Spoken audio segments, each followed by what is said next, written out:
Okay, so just a couple quick comments about mass spec for macromolecules. We've got sometimes in science we want to analyze some big molecules, right? So a macromolecule might be something like DNA or RNA.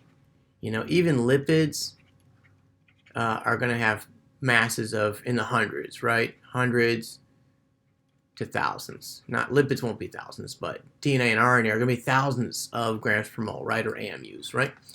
So in order to analyze something like that, you're going to get super complex patterns because you just have, all kinds of possible fragments that could come off, right? And so mass spec for macromolecules is going to be slightly different. The other issue is that when we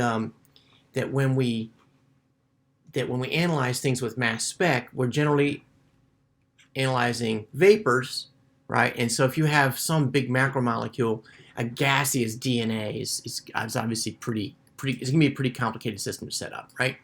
So what we use is electrospray ionization, where we take a substance, a high voltage needle sprays the liquid of the analyte that is the thing that you're analyzing, into a vacuum, and it causes ionization, okay? The nice thing is that generally do not fragment, so we don't get the weird fragmentation pattern. All we get is molecular weight. Okay, so a mass spec for macromolecules is useful. It's a little complicated.